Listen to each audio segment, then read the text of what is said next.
यहाँ पे जिक्र करूंगा शेख जमीर साहब का। और उन्होंने बहुत टाइम दिया और फिर लाहौर में 4-5 मीटिंग्स उन्होंने जाके की। यहाँ से आलकोट लोकल भी अथॉरिटी से मीटिंग की, बड़े अच्छे तरीके से केस को हैंडल किया कि उसका रुख जो है वो दूसरी तरफ नहीं जाने दिया। या 2021 से डाल रहे थे और बहुत सारी चीजें उन्होंने निकाल के रखी हुई थी, सबका डाटा उनके पास है, ऑनलाइन चीज।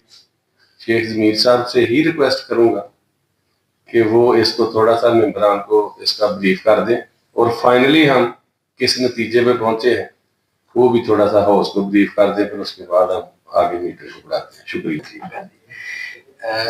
ये सिलसिला जैसे आपने बताया उस तरह अल्हम्दुलिल्लाह अल्लाह का शुक्र है चलता है किया, काफ़ी ज़्यादा कंट्रीब्यूशन है, शुरू से हमारे साथ है।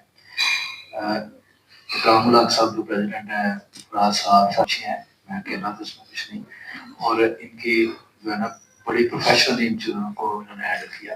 तो ये लास्ट मीटिंग थी, मुझे अहमद साहब ने बड़े अच्छे तरीके से एक डिस्कशन कमिश्नर साहब से भी हुई थी। तो मेरा ख्याल है कि उनके पास ज़्यादा नॉलेज का प्रैक्टिशन मौजूद है, तो मैं जमीर साहब और थोड़ी बहुत कंट्रीब्यूशन शायद मेरी भी हो, और यूसुफ साहब भी, हम दोनों दो दफ़ा गए हैं गुजराले। उसके बाद हम कमिश्नर से भी मिलने गए सारे सिलसिले में।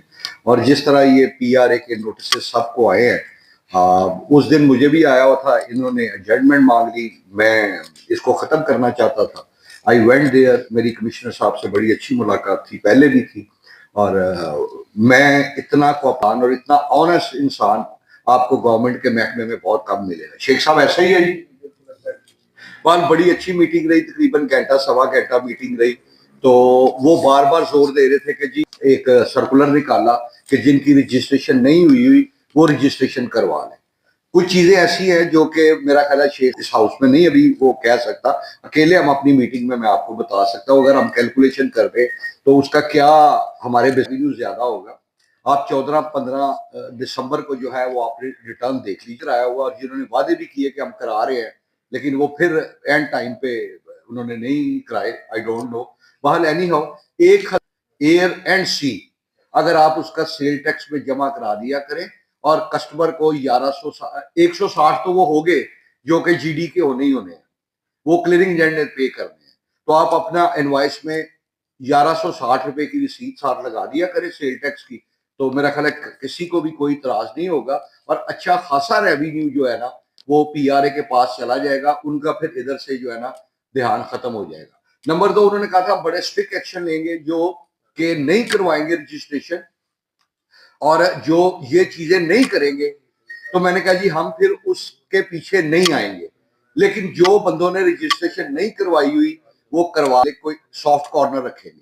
मैंने शेख साहब को स्पेशल बताया, मैंने अकेले अपने लिए नहीं गया था, पूरी कम्युनिटी के लिए गया था, जो हमेशा मैं करता हूँ।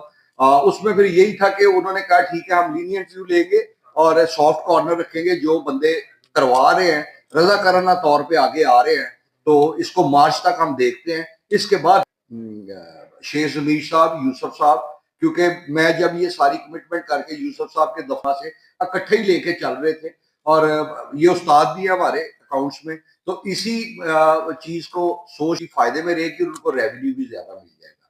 तो अब आप 1000 रुपया फी इनवाइस, एयर हो या सी हो, आपने PRA की मद में बगैर किसी से पूछे जमा कराते रहे। बहुत शुक्रिया।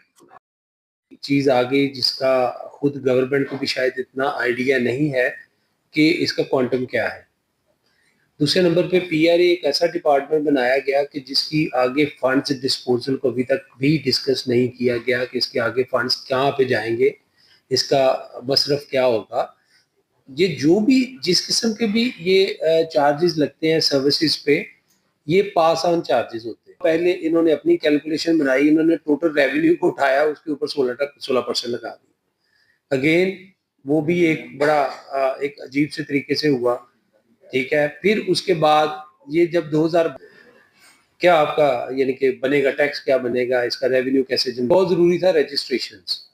आई डोंट नो जो रजिस्टर्ड नहीं है वो क्यों रजिस्टर्ड नहीं है, या तो उनको इंफॉर्मेशन नहीं मिली, वो तो नहीं लगाएगा, वो तो अपना PL देगा, वो तो नहीं लगाएगा।